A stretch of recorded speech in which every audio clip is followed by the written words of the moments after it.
अस्सलामु अलैकुम रहमतुल्लाहि व बरकातुहू व मग़फ़िरतु व जन्नतु।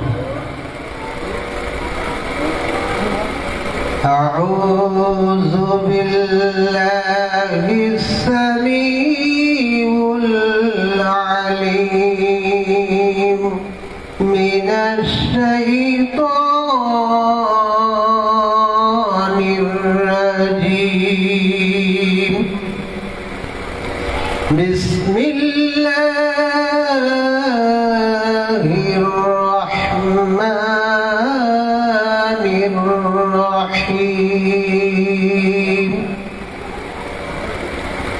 अल्हम्दुलिल्लाहि रब्बिल आलमीन अर्रहमानिर रहीम मालिकि यौमिद्दीन।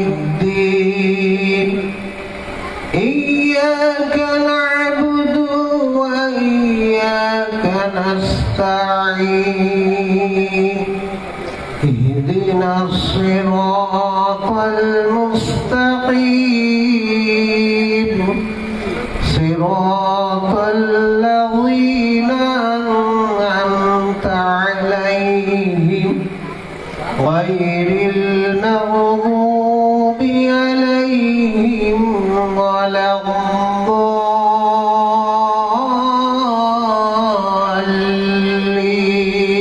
वलद्दाल्लीन। आमीन। बिस्मिल्लाहिर रहमानिर रहीम।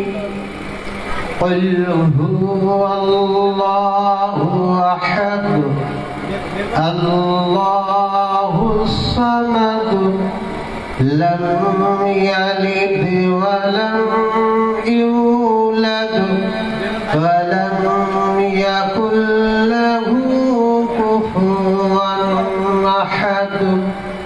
क़ुल हुवल्लाहु अहद अल्लाहुस समद लम यलिद व लम यूलद व लम यकुल लहू कुफुवन अहद। क़ुल हुवल्लाहु अहद अल्लाहुस समद लम यलिद व लम यूलद व लम यकुल लहू कुफुवन अहद। सदक़ल्लाहुल मौलानाल अज़ीम।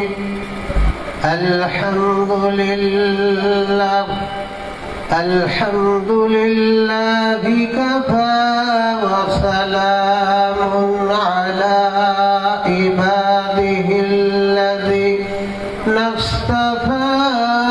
अम्मा बअद फ़क़द क़ालल्लाहु तआला फ़ी शानि हबीबिही वल फ़ुरक़ानिल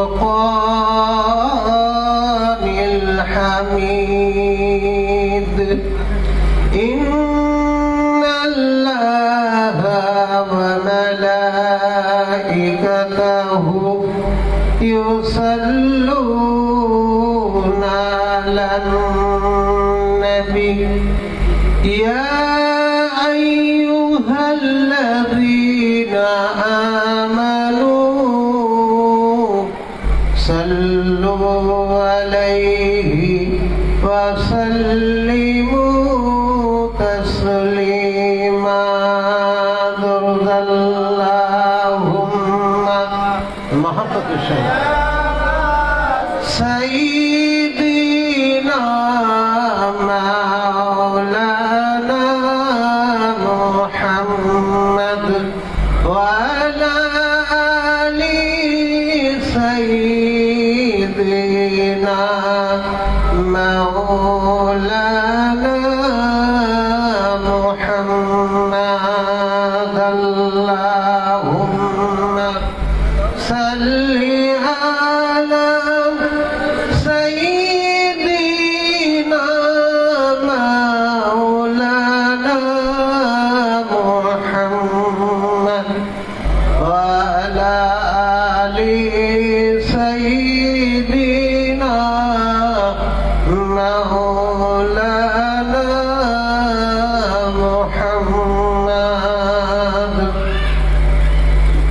নাহমাদুহু ওয়া নুসাল্লি আলা রাসূলিল কারীম, আম্মা বাদ।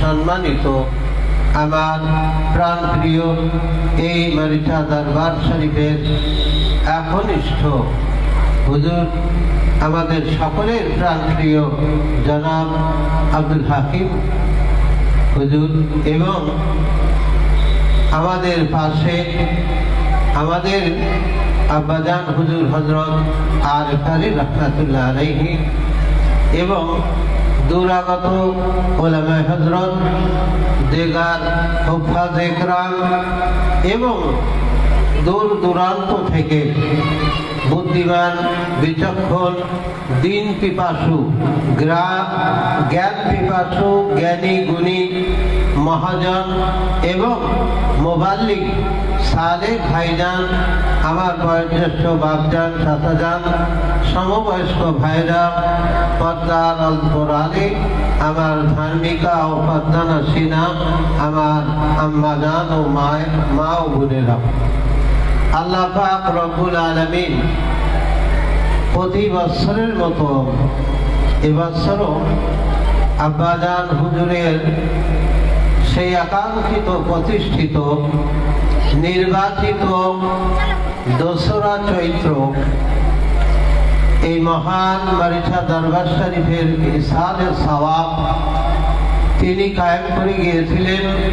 তানালি উত্তরসূরি আমাদের হুজুর কেবলা ঠিক সেই দিনটিকে সম্মান সূচক হিসাবে নির্দিষ্ট দিনে সেই নির্দিষ্ট জলসার কাজ উদযাপন উপলক্ষে আমাদের সকলকে আমন্ত্রণ দিয়েছেন।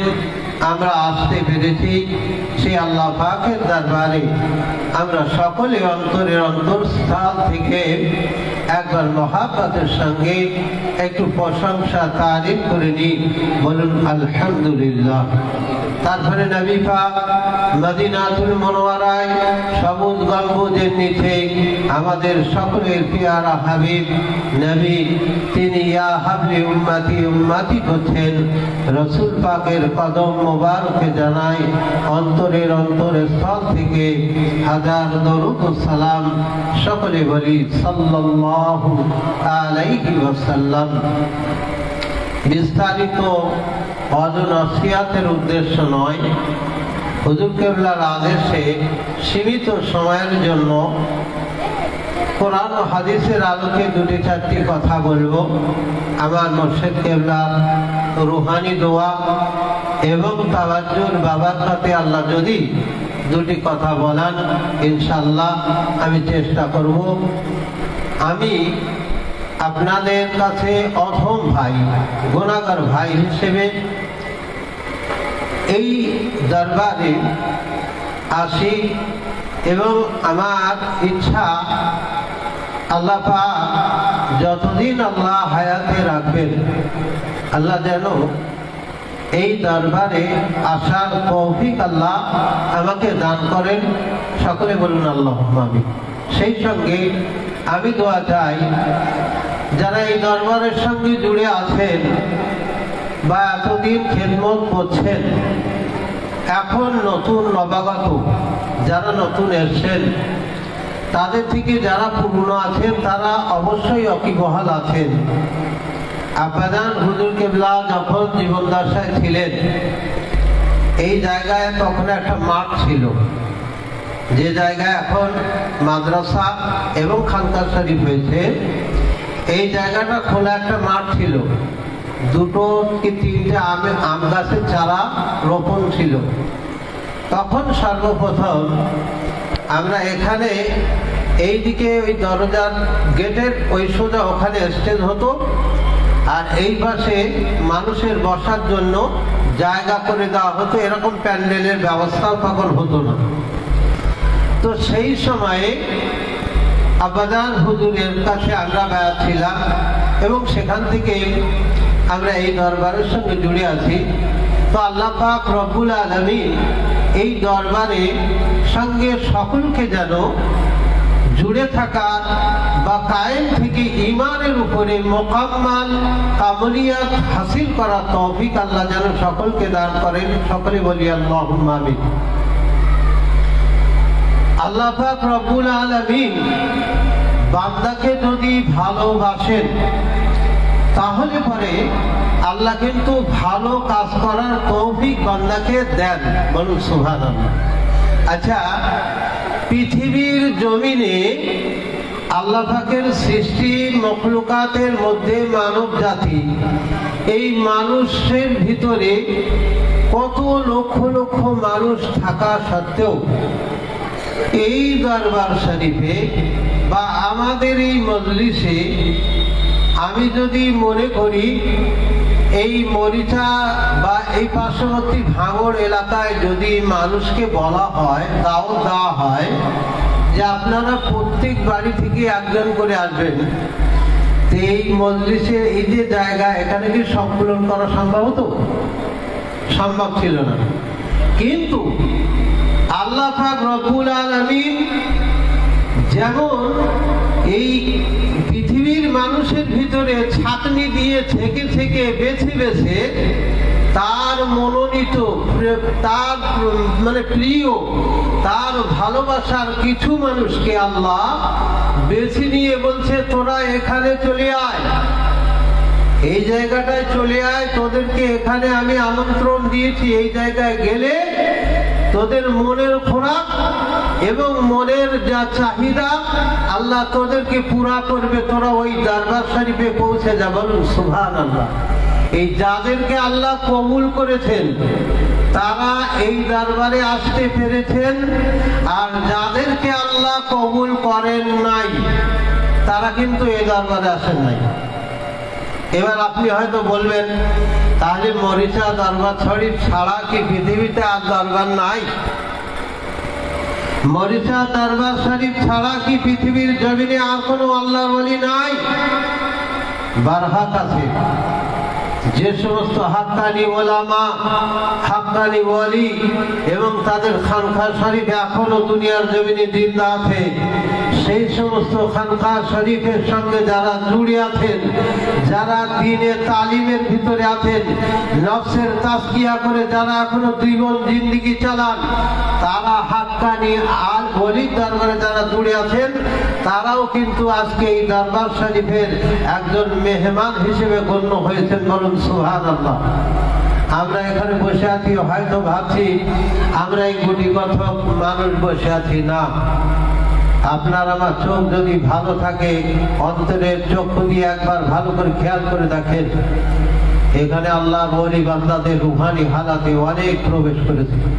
শুধু তাই নয়, আল্লাহর মালায়েকা ফেরেশতারা এই মজলিসের ভিতরে এসে উপস্থিত হয়ে গেছে। বাপজান, এখানে আপনাদের কাছে হাত না ধরে পায়ে দুখানে ধরবো, এই দরবারে কিন্তু বিয়াদবিমূলক কোনো কথাবার্তা বা চালচলন করবেন না। কারণ আল্লাহর ওলিদের রুহানি ফতোয়া যদি আমি আপনি পড়ে যাই, আমার আপনার তকদির বরবাদ হয়ে যাবে, জীবন শেষ হয়ে যাবে। আল্লাহর ওলি বান্দাদের রুহানি ফতোয়া নেবেন না। যদি পারেন খেদমত করে তাদের মনটাকে জয় করার চেষ্টা করুন। যদি তা না পারেন, আদবের সঙ্গে তার সামনে বসে থাকুন, তিনি যেটা হুকুম করেন সেটা পালন করুন। দেখবেন আপনি যদি আমলে জিন্দেগিতে পরিপূর্ণ নাও হতে পারেন, আপনার পীর ও মুর্শিদ যদি আপনার দিকে একবার নেক নজর, নেক খেয়াল দিয়ে দেন, আর আল্লাহ দরবারে যদি বলেন আল্লাহ আমার এই সালেক, আমার এই মুরিদান অধম, আল্লাহ তুমি একে কবুল করে নিয়ে তোমার মাকামে মাহমুদ, তোমার মাকামে মাকসুদ, যে জায়গায় যাওয়ার সে আশা করছে তুমি তাকে পৌঁছে দাও। আল্লাহ তরফ থেকে ওই দোয়া কবুল হয়ে গেলে দেখবেন আপনার আমলবিহীন জিন্দেগিটাও আল্লাহ পাক আমলে পরিপূর্ণ করে আল্লাহ কামুনিয়াতের দরজায় আপনাকে পৌঁছে দেবে। বলুন সুবহানাল্লাহ। তাই এই দরবারে বেয়াদবিমূলক কোনো কথা বা কাজ আমরা করব না।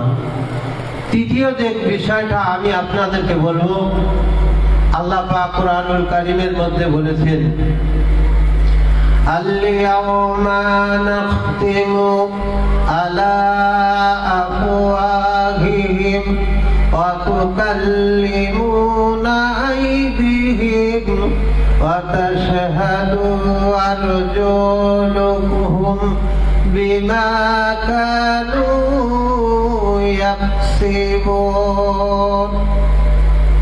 সূরাতুল ইয়াসিনের ভিতরে আল্লাহ পাক রব্বুল আলামিন আল ইয়াউমা, ইয়াউমুন মানে ইয়াউমুল জাযা, ইয়াউমুল কিয়ামা, ইয়াউমুল হিসাব, মহান কিয়ামতের দিনকে উদ্দেশ্য করে আল্লাহ বলছেন আল ইয়াউমা, যেদিন কিয়ামত হবে, সেই কিয়ামতের দিন এমন একটা দিন হবে যেদিন আহকামুল হাকিমিন, আমার আপনার রব, প্রভু, মালিক, মাওলা, যিনি বিচারের আসনে বসবেন, আর আমরা গুনাহগাররা ছুটে ছুটে সেই আল্লাহ দরবারে উপস্থিত হব বিচারের আশায়।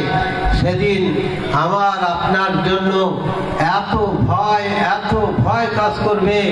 আল্লাহ রসুল বলেন যে আল্লাহর সম্মুখে যে বান্দা এত ভীত সন্তুষ্ট থাকবে, যে যেমন একটা মহিলা পেটে সন্তান প্রসব অবস্থায় কত যন্ত্রণা, কত কষ্ট পায়, কিন্তু আল্লাহ পাকের সম্মুখে যখন সেই বান্দি যাবে, তার কখন বাচ্চা প্রসব হয়ে যাবে তার খেয়াল থাকবে না, তার নিজের কোনো খেয়াল থাকবে না, বান্দার গায়ে পোশাক আছে কিনা, বান্দা উলঙ্গ কিনা, বান্দার মানে সতরে আওরাত দেখা যাচ্ছে কিনা, সেদিকে বান্দার খেয়াল থাকবে না। শুধুমাত্র আল্লাহ পাকের দরবারে হাজির হবে কিসের আশায়? না জানি আমার জন্য বিচারটা কি হয়, আল্লাহ পাক আমার বিচারটা কি করেন। আল্লাহ রসুল বলেন আল ইয়াউমা, সেই কিয়ামতের দিন আল্লাহ পাক যখন বিচারের আসনে বসবেন, বসে আল্লাহ পাক রব্বুল আলামিন বান্দাকে বলবেন, বান্দারে, দুনিয়ার জমিনে আমি তোমাকে বড় সাধ করে পাঠিয়েছিলাম আমার ইবাদত বান্দেগী করার জন্য, বান্দা তুমি কি ইবাদত করেছো? ওই সময়তে বান্দারা লাজবাব হয়ে মাথা নিচু করে দাঁড়িয়ে থাকবে।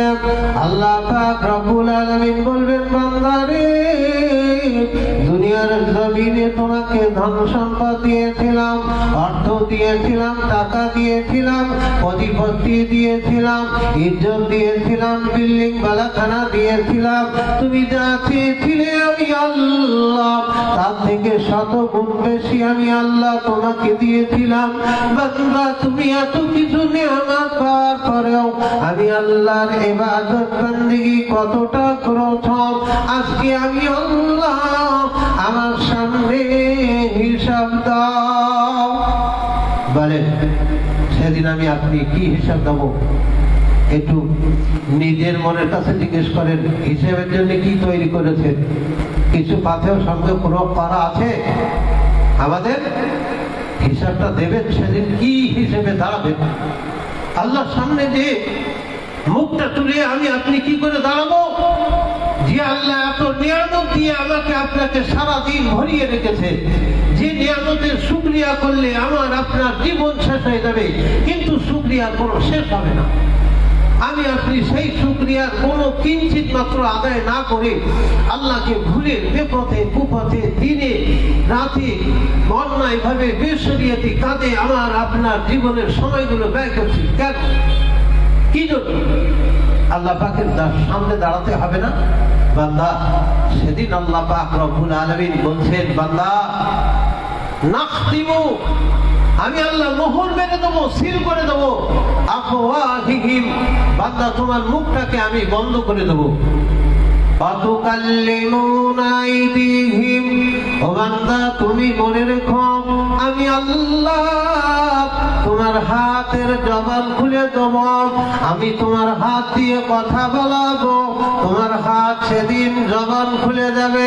ওই জবানটা যখন আমি আল্লাহ খুলে দেব, তোমার হাত সেদিন আমাকে বলবে, রব্বি আল্লাহ, এই তোমার সেই গুনাহগার বান্দা যে কিনা আমার দ্বারা এই সমস্ত অন্যায় কাজ, কুকাজ, বদ কাজগুলো করে নিয়েছিল। আল্লাহ, আমার ইচ্ছা ছিল না, কিন্তু আল্লাহ আপনি তো আমাকে ওই বান্দার বাধ্য করে দিয়েছিলেন, তাই বাধ্য হয়ে আপনার ওই গুনাহগার বান্দা যা আমাকে হুকুম করেছিল আমি হাত সেইগুলো আপনার বান্দার হুকুম অনুযায়ী পালন করেছিলাম।